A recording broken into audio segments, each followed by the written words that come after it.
What's up, Raider Nation? It's Raider 220, and I'm back with a brand new video for you. Just kidding. Raider Honcho, shout out to you, bud. I love the way you do that intro. Same time every time. So anyway, just wanted to come back and let you guys know this is going to be the number one top positional need for the Raiders going into the draft, and it's going to be defensive tackle. I believe this is somewhere we can improve, get us a nose tackle. I know we brought Jonathan Hankins back, but I still think we could use some more depth there. Rotation, because Patrick Graham's going to be rotating these guys in and out, so the big boys will stay fresh, but we could always use more help. So I'm going to break this down. I'm going to start off with my first choice in this. My first one was Eddie Goldman. Eddie Goldman, he's one of the guys that's under 30. Most of these guys are going to be veterans, of course, but, I mean, some of them are a little longer in the tooth.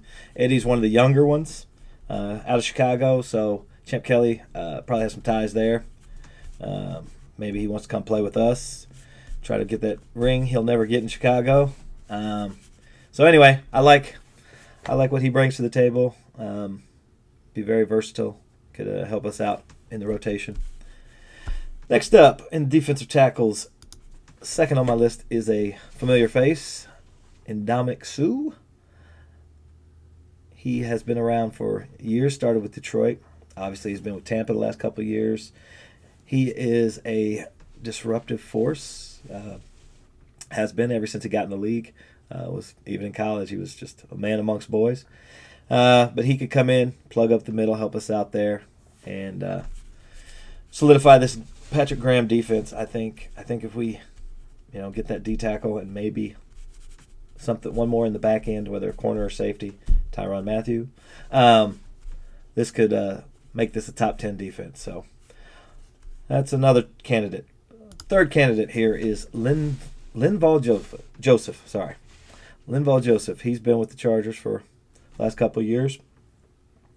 Big boy. He can plug up the middle. Like I said, with this defense of rotating all these defensive tackles in and out, we definitely want as much depth or rotational pieces as we can get, and I think defensive tackle is a place that we can definitely address and add to that room. So, number 4 on my list is Danny Shelton. Another one that has ties to our coaching or front office. He played with Patrick Graham last year, so Patrick Graham is familiar with him. He also played in New England a couple of years, so very familiar with the system. He could come right in and hit the ground running. He's under 30, so if we may sign him to a 1-year deal, but if we sign him to a 2 or 3 year, it wouldn't be terrible. I think with Patrick Graham being there, he could kind of give us the insight if this guy's going to be worth signing to a long-term deal, or if he's just a fill-in piece so he can help with some of the younger players. So anyway, Danny Shelton is number 4. And the last but not least, Brandon Williams. Brandon Williams, familiar face. He actually played college ball where in my neck of the woods, about 10 minutes from where I live. Been in the league 9 years, and been with Baltimore the whole time. Another big body player. He's a little older. He's 33, so it's not a long-term prospect. It's just 1 year, maybe 2. But he can come in, plug in the middle. He's been doing it for quite a while, and he's been pretty good at it. Baltimore perennially has a great defense, and he's part of the reason why they've had a great defense, because he's been plugging up holes and helping out for the linebackers, so let the linebackers come on in and make those tackles. So, and Brandon Williams, last one on the list.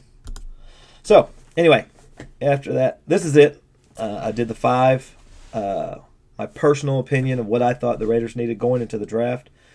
Today is April 11th. It's first day of OTAs, voluntary OTAs. So they probably will have some news, at least who was in attendance today. Won't be much, walkthroughs, things like that. But it's nice to see what veterans came in and to get ready for the season. They're getting ahead of it. This is where you win, is now getting that camaraderie, building that team spirit and chemistry with each other. You got a lot of new players, a whole new system, offense, defense, everything, special teams. We don't have any. We have a couple coaches that are coming back from last year, but they're all positional coaches, not your coordinators. None of your coordinators are the same. So new special teams, new offensive coordinator, new defensive coordinator. And the only Bennett is the only one I can remember. He's the receivers coach. He's the only one I can remember that they brought back. So everybody's going to be new to this, to the system, to the coaches. So hopefully they'll all show up. We'll get 100% buy-in from everybody and get the ball rolling for this championship, because I really believe this is going to be a year. If we don't make it to the Super Bowl, we're going to be knocking on the door this year. So a couple more moves, a good draft, and I think we're there. So hopefully this will all come to fruition. I'm going to speak it into existence and help in any way that I can. Hopefully you guys like this video and videos I've done before. Please share it, like, subscribe, all the fun stuff, the YouTube stuff, to get me growing, get the channel growing and the content keep flowing. So hopefully everybody loves this. By the way, Raider Honcho, I appreciate you, bud. I do, and that's why I gave you the intro, or gave your intro in. So don't get the strap. It's all love. So hopefully I get to meet you one day, or we can do a show together. Talk to you guys later. Thank you for your time.